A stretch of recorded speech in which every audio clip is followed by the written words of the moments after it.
Hello friend, जय माता दी। हमारी रसोई में आप सभी का स्वागत है। तो हम किचन में चलते हैं, आप लोग भी मेरे साथ चलिए। तो ये घुइयाँ हमने सुबह छीली हुई थी, तो हॉस्पिटल चले गए थे तो बनाने का टाइम ही नहीं मिला। पाव भर घुइयाँ हैं, मतलब 250 ग्राम घुइयाँ हैं।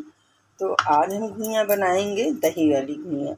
आप चाहे इसे घुइयाँ वाली कढ़ी कहिए या कुछ भी कहिए।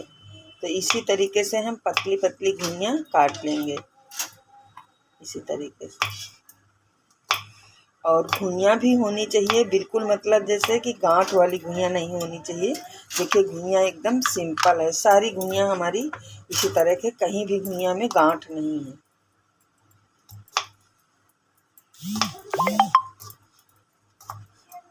और ये दही वाली घुइयाँ ना बहुत टेस्टी लगती हैं खाने में।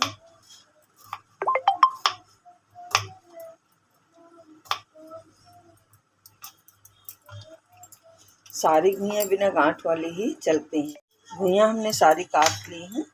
अब घुइयाँ को हम रखते हैं इधर साइड में, और अब लेते हैं मिक्सी का जार। मिक्सी के जार में डालेंगे हम दही।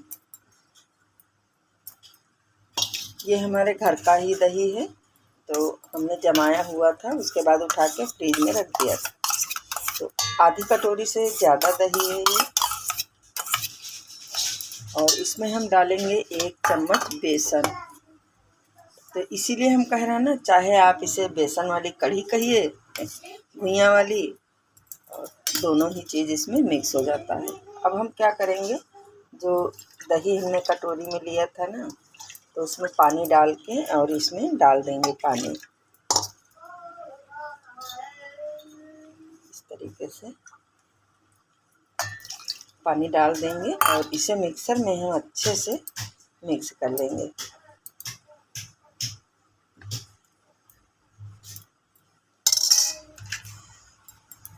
ये देखिए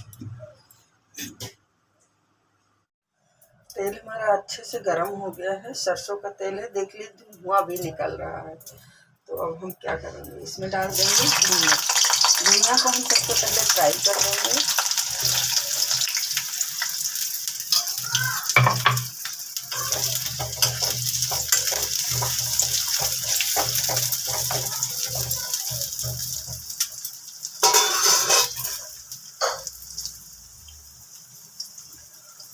और घुइयाँ में डाल देंगे हम नमक। इस तरह नमक डालने से क्या होगा ना, कि जो घुइयाँ हम फ्राई कर रहे हैं इसमें भी नमक अच्छे से मिक्स हो जाएगा और घुइयाँ हमारी नमकीन हो जाएगी।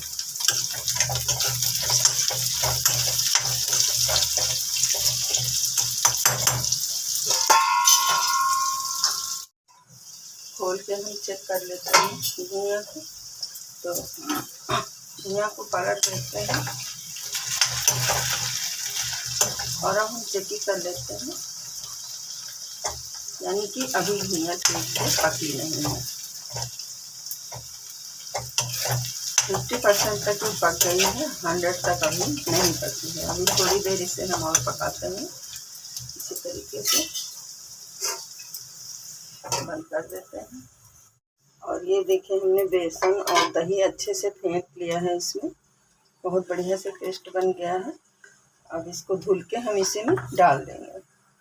इससे क्या होता है ना, दही में जब बेसन फेंटो ना, तो दही फटता नहीं हमारा। जैसे हम आँच में इसको चढ़ाएंगे तो ये फटेगा नहीं, चलाते रहेंगे वरना ये फटेगा नहीं बिल्कुल। जब दही में हम बेसन डाल के घोल बनाते हैं तो एक कारण ये भी है कि दही हमारा फटता नहीं है। घुइयाँ बहुत अच्छे से पक गई है, तोड़ के मैं दिखा रही हूँ। ये देखिए, ये देखिए।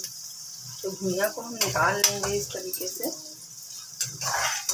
प्लेट में घुइयाँ निकाल देते हैं। और फ्राई करने में तेल बिल्कुल नहीं लगता, जितना मैंने तेल इसमें डाला था उतना ही तेल है पर्याप्त। इस तेल में डालेंगे हम सरसों। सरसों देखिए चटकने लगी है। और अब इसी में हम अजवाइन डालेंगे। और अब हम डालेंगे कड़ी पत्ता।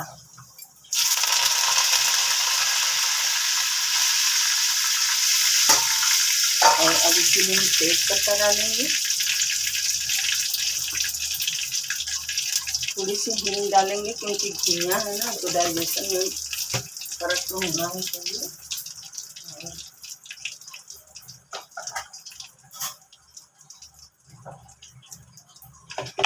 अब हमने चॉपर में ये लहसुन और अदरक चॉप किया था, तो 1 चम्मच इसे डाल देंगे।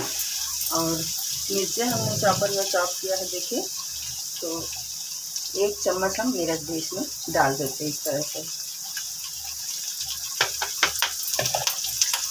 तो दोनों को अच्छे से मिक्स कर लेते हैं।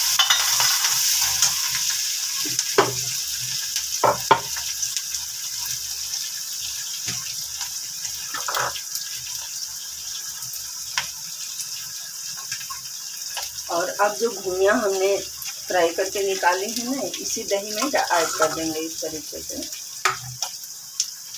मेरे घर में काकरोच बहुत हैं, आप काकरोच का कोई इलाज मुझे भाई ज़रूर बताइए, बहुत ज़्यादा हो गए हैं काकरोच। और अब इसमें हम मसाले ऐड करेंगे। तो सबसे पहले हम डालेंगे हल्दी पाउडर, ये बहुत छोटा चम्मच है, इसी से मैंने 1 चम्मच डाल दिया है। और अब हम इसमें काश्मीरी लाल मिर्च ऐड करेंगे, ये रही 1 चम्मच। और थोड़ा सा गरम मसाला ऐड करेंगे, अभी थोड़ा सा हम गरम मसाला बाद में ऐड करेंगे।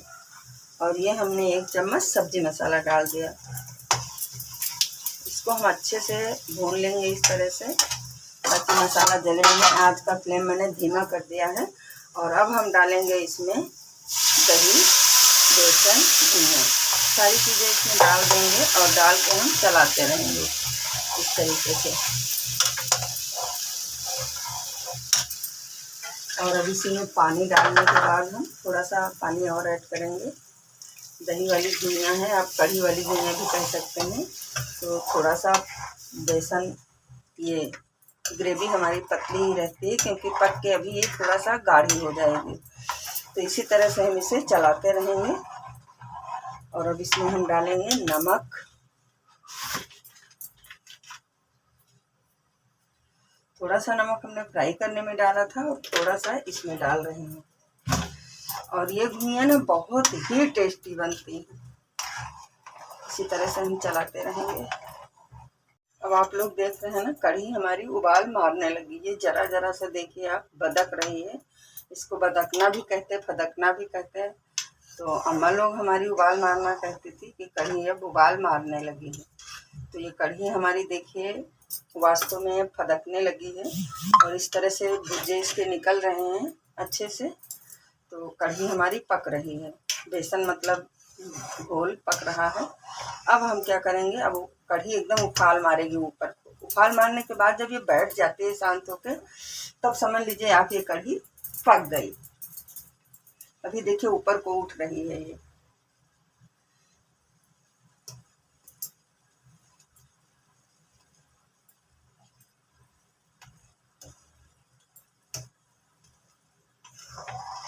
धीरे धीरे अपने शांत हो जाएगी, एकदम बैठ जाएगी। जब ये बैठ जाएगी तो आप समझ लीजिए ये पक गई है।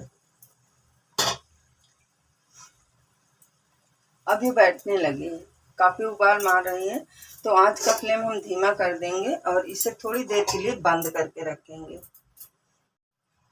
तो ये देखिए कढ़ी एकदम से बढ़िया बैठ गई है। खोलते खोलते अब कढ़ी हमारी एकदम परफेक्ट बन गई है।